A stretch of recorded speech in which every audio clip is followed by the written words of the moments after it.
क्या आपको पता है कि आपकी पूरी जिंदगी में औसतन हर इंसान आपसे दिन में कम से कम 3 बार झूठ बोलता है। कुछ झूठ छोटे होते हैं, जैसे मैं बस 5 मिनट में पहुंच रहा हूं, लेकिन कुछ झूठ आपकी जिंदगी, आपके करियर और आपके रिश्तों को तबाह कर सकते हैं। जरा सोचिए, कैसा होगा अगर आपके पास एक सुपर पावर हो, एक ऐसी शक्ति जिससे आप सामने वाले की आंखों में देखते ही ये बता सकें कि वो सच बोल रहा है या आपके चेहरे पर सफेद झूठ बोल रहा है।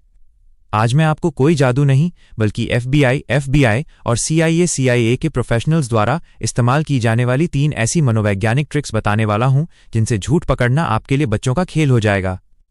अगर आपको लगता है कि सिर्फ नजरें चुराना ही झूठ की निशानी है, तो आप गलत हैं। शातिर झूठे आपकी आंखों में आंखें डालकर झूठ बोलते हैं।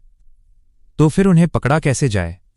चलिए, सच और झूठ के इस गहरे खेल के पीछे के विज्ञान को समझते हैं। Trick 1, the cognitive load method, minus दिमाग पर बोझ डालना। झूठ बोलना सच बोलने से कहीं ज्यादा थकाने वाला काम है। जब आप सच बोलते हैं तो आप सिर्फ अपनी याददाश्त, मेमोरी का इस्तेमाल कर रहे होते हैं। लेकिन जब कोई झूठ बोलता है तो उसका दिमाग 3 स्तरों पर काम कर रहा होता है। पहला, एक झूठी कहानी बनाना, दूसरा, उस कहानी को सच की तरह पेश करना, और तीसरा, ये चेक करना कि कहीं कोई गलती तो नहीं हो गई। इसे साइकोलॉजी में कॉग्निटिव लोड कहते हैं। किसी का झूठ पकड़ने की पहली और सबसे असरदार ट्रिक है कहानी को उल्टा पूछना, द रिवर्स क्रोनोलॉजी। मान लीजिए आपको शक है कि आपका दोस्त कल रात कहाँ था। वो आपको एक सीधी कहानी सुनाता है।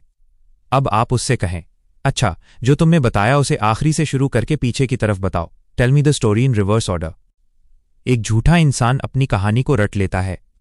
उसके दिमाग में एक सीक्वेंस होता है, लेकिन जैसे ही आप उसे पीछे से शुरू करने को कहते हैं, उसका कॉग्निटिव लोड बढ़ जाता है। उसका दिमाग कहानी बुनने में इतना व्यस्त हो जाता है कि वो छोटे छोटे डिटेल्स भूलने लगता है। वो हकलाने लगेगा, लंबी सांसें लेगा, या उसके माथे पर पसीना आ जाएगा। सच बोलने वाला इंसान कहानी को कहीं से भी सुना सकता है, क्योंकि उसके पास विजुअल मेमोरी होती है, जबकि झूठे के पास सिर्फ एक स्क्रिप्ट होती है। इसके अलावा इस दौरान उनके हाथों की हरकतों पर गौर करें। जब दिमाग पर बोझ बढ़ता है तो इंसान के हाथ पैर की मूवमेंट अचानक कम हो जाती है, क्योंकि पूरी ऊर्जा दिमाग में लग रही होती है। इसे स्टैटिक पोस्चर कहते हैं। अगर वो कहानी सुनाते वक्त बिल्कुल जम गया है तो समझ लीजिए दाल में कुछ काला है। ट्रिक 2, माइक्रो एक्सप्रेशंस और आई मूवमेंट का विज्ञान। झूठ बोलने वाला अपनी जुबान पर तो काबू पा सकता है, लेकिन अपने चेहरे की उन मांसपेशियों पर नहीं जो नैनोसेकंड के लिए हरकत करती हैं। इन्हें माइक्रो एक्सप्रेशंस कहा जाता है। दुनिया का सबसे बड़ा झूठा भी अपनी भावनाओं को चेहरे पर आने से 100% नहीं रोक सकता। जब कोई झूठ बोलता है तो उसके चेहरे पर एक फ्लैश आता है। अगर वो खुश होने का नाटक कर रहा है लेकिन अंदर से डरा हुआ है, तो उसकी आंखों के कोने में डर की एक लकीर सिर्फ आधे सेकंड के लिए दिखेगी। इसे पकड़ने के लिए आपको उसकी पलकों पर ध्यान देना होगा। रिसर्च कहती है कि झूठ बोलते समय इंसान की पलकें झपकने की रफ्तार, ब्लिंक रेट अचानक बढ़ जाती है, या फिर वो बिल्कुल पलकें झपकना बंद कर देता है ताकि वो कॉन्फिडेंट दिख सके। अब बात करते हैं आंखों की दिशा की। साइकोलॉजी के अनुसार जब एक राइट हैंडेड व्यक्ति कुछ याद करने की कोशिश करता है तो उसकी आंखें अक्सर ऊपर और बाईं ओर, अप एंड लेफ्ट जाती हैं। इसका मतलब है कि वो अपनी याददाश्त खंगाल रहा है। लेकिन अगर उसकी आंखें ऊपर और दाईं ओर, अप एंड राइट जा रही हैं, तो इसका मतलब है कि वो दिमाग में कोई तस्वीर क्रिएट कर रहा है, यानी कल्पना कर रहा है। लेकिन सावधान, सिर्फ आंखों की दिशा से आप फैसला नहीं ले सकते। आपको बेसलाइनिंग करनी होगी। पहले उनसे कुछ आसान और सच सवाल पूछें, जैसे आपका नाम क्या है या आपने नाश्ते में क्या खाया। देखें कि सच बोलते वक्त उनकी आंखें कहाँ जाती हैं। एक बार आपको उनकी सच वाली दिशा पता चल गई तो जैसे ही वो दिशा बदलेगी, समझ लीजिए वो झूठ की दुनिया में कदम रख चुके हैं। ट्रिक 3, द इन्वेस्टिगेटिव साइलेंस और अनपेक्षित सवाल। तीसरी ट्रिक सबसे मनोवैज्ञानिक है और इसे असहज खामोशी, अनकंफर्टेबल साइलेंस कहते हैं।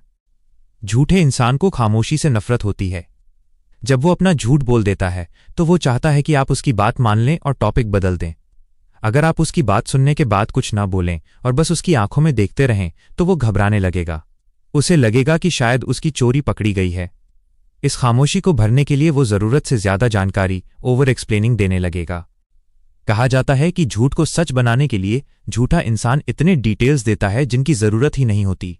अगर आप किसी से पूछें कि तुम कल कहाँ थे, और वो आपको उस जगह के मौसम, वहां के खाने और वहां मिले हर इंसान की पूरी कुंडली बताने लगे बिना आपके पूछे, तो समझ जाइए वो अपने झूठ को डिटेल्स की परत के नीचे छुपा रहा है। एक और तरीका है अनपेक्षित सवाल, अनएक्सपेक्टेड क्वेश्चंस। झूठे ने आपके संभावित सवालों के जवाब तैयार कर रखे होते हैं। आपको बस एक ऐसा सवाल पूछना है जिसका उस कहानी से सीधा संबंध न हो, लेकिन जो उसे झकझोर दे। जैसे, जब तुम वहां थे तो वहां के बाथरूम में खुशबू कैसी थी, या वहां जो वेटर था उसने किस रंग की शर्ट पहनी थी। अचानक आए इस सवाल से उसका दिमाग शॉर्ट सर्किट हो जाएगा और वो हड़बड़ाहट में गलत जानकारी दे देगा। इसके साथ ही उनके डिफेंसिव मैकेनिज्म पर नजर रखें। एक सच्चा इंसान अगर आरोपी बनाया जाए तो वो गुस्सा होता है, ऑफेंसिव। लेकिन एक झूठा इंसान खुद को बचाने की कोशिश करता है, डिफेंसिव। वो अपने और आपके बीच में कोई बैरियर रखने की कोशिश करेगा, जैसे टेबल पर रखा पानी का गिलास खिसका देना या अपनी बाहें सिकोड़ लेना, क्रॉस्ड आर्म्स। यह उसके मन की घबराहट का शारीरिक प्रदर्शन है। Conclusion and strong CTA. तो दोस्तों, ये थी वो 3 मनोवैज्ञानिक ट्रिक्स जिनसे आप किसी भी इंसान के नकाब को उतार सकते हैं। लेकिन एक बात हमेशा याद रखना, ये ट्रिक्स कोई जादू की छड़ी नहीं है। इनका इस्तेमाल बहुत सावधानी से और सूझबूझ के साथ करना चाहिए। कभी कभी इंसान घबराहट या शर्म की वजह से भी अजीब व्यवहार कर सकता है, जिसका मतलब हमेशा झूठ नहीं होता। झूठ पकड़ना एक कला है और आप इसे जितना प्रैक्टिस करेंगे उतने ही माहिर बनते जाएंगे। अब मेरा आपसे एक सवाल है, क्या आपको कभी किसी ने ऐसा झूठ बोला है जिसे आपने रंगे हाथों पकड़ा हो? वो कौन सा इशारा था जिससे आपको शक हुआ? कमेंट्स में अपनी कहानी जरूर शेयर करें, क्योंकि आपकी कहानी किसी और को धोखा खाने से बचा सकती है। अगर आपको लगता है कि इस वीडियो ने आपको थोड़ा और समझदार बनाया है, तो इसे अपने उन दोस्तों के साथ शेयर करें जिन्हें लोग अक्सर बेवकूफ़ बना जाते हैं। और हाँ, ऐसी ही और भी डार्क साइकोलॉजी और माइंड ट्रिक्स के लिए इस चैनल को अभी सब्सक्राइब करें और बेल आइकन दबाएं, ताकि आप सच और झूठ के इस खेल में हमेशा 2 कदम आगे रहें। याद रखिए, आंखें कभी झूठ नहीं बोलती, बस आपको उन्हें पढ़ना आना चाहिए। मिलते हैं अगले वीडियो में, तब तक के लिए सतर्क रहें और हर बात के पीछे का